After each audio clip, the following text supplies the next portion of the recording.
আসসালামু আলাইকুম ভিউয়ার্স, সবাই আশা করি ভালো আছেন, সুস্থ আছেন। এই তো আজকে নিয়ে এলাম কাকরোল। এখন কাকরোলের সিজন, কাকরোল পাওয়া যাচ্ছে বাজারে অনেক। তো আপনারা এই কাকরোল দিয়ে কিন্তু বিকালের দারুণ একটা নাস্তা বানিয়ে খেতে পারেন। এই যে কাকরোলগুলো আগেই আমি ধুয়ে পরিষ্কার করে এরকম পিস পিস করে কেটে নিলাম। এটাতে সুন্দর পাকোড়ার মতো করে ভেজে খেলে খুবই ভালো লাগে। তাছাড়া এতে প্রচুর ভিটামিন আছে। এটা ভাজার জন্য প্রথমেই আমি নিয়ে নিচ্ছি চালের গুঁড়া। এবার চালের গুঁড়ার সাথে দিব একটা ডিম, একটু লবণ, একটু হলুদের গুঁড়া আর মরিচের গুঁড়া, শুকনো মরিচের গুঁড়া।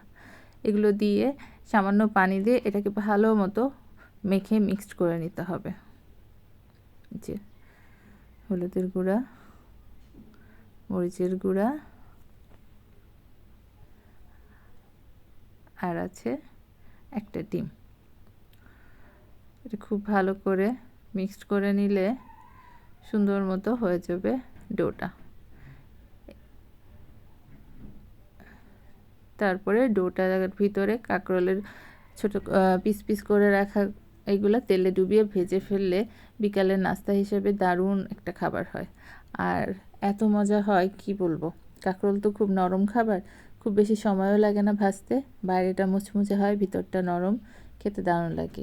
কাঁকরোল কিন্তু প্রচুর vitamin, mineral, fibre, carbohydrate, antioxidant, lutein, জেনথানিন থাকে।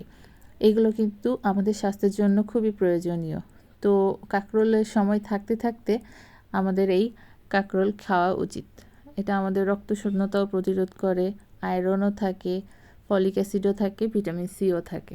তো কাঁকরোল থাকতে থাকতেই কিন্তু আমরা কাঁকরোলটা খেতে পারি, বাচ্চাদেরও খাওয়াতে পারি। বাচ্চারা তরকারির সাথে না খেতে চাইলে আমরা এভাবে পাকোড়া বানিয়ে দিলে কিন্তু সস দিয়ে সুন্দর খেয়ে ফেলতে পারে বাচ্চারা। তো আপনারাও এভাবে বানাবেন আর বাচ্চাদের খাওয়াবেন, কারণ সকল রকম ভিটামিন আমাদের শরীরের জন্য খুবই দরকার। আর বাচ্চারা যেহেতু বেড়ে উঠতেছে, ওদের শরীরে আরও বেশি দরকার। সো কাঁকরোল ভাজি করে খাওয়ালে আমার মনে হয় ভালো লাগবে। কাঁকরোল এটা হচ্ছে পাকোড়ার মতো বিকালের নাস্তায় খেতে হয়। আর যেটা আমরা ভাজি করে খাই ওটাও কিন্তু ভাতের সাথে খেতেও ভালো লাগে।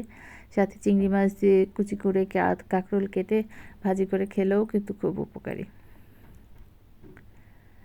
এই যে তেলে আমি কাঁকরোলগুলো ভেজে নিচ্ছি। এই পাশটা ভাজা হলে উল্টে দিয়ে ভালো মতো একটু লালচে বা ব্রাউনি করে ভাজলেই হয়ে যাবে। চালের গুঁড়াটা দেওয়ার একটাই কারণ, চালের গুঁড়াটাতে মুচমুচে একটা ভাব হয়, উপরেরটা মুচমুচে থাকে, ভিতরটা নরম। এটা কিন্তু খুবই টেস্টি একটা খাবার। বাসায় গেস্ট আসলে তাদেরও নাস্তা হিসেবে দেওয়া যায়।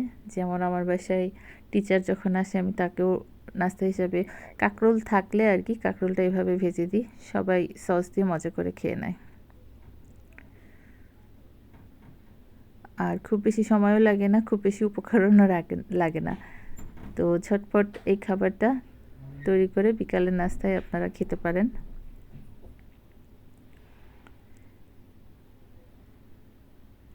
এই যে উঠিয়ে নিচ্ছি, ভাজা হয়ে গেছে।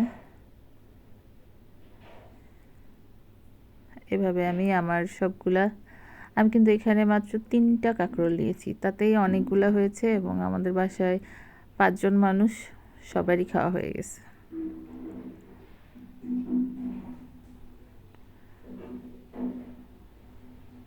এই তো হয়ে গেছে আমার কাঁকরোলের পাকোড়া, বা কাঁকরোলের কি বলবো, এটাকে পাকোড়াই বলি। তো এটা আপনারা বাসায় ট্রাই করবেন, বাচ্চাদেরও খাওয়াবেন, নিজেরাও খাবেন। আশা করি ভালো লাগবে। সবাই সুস্থ থাকবেন, ভালো থাকবেন। আল্লাহ হাফেজ।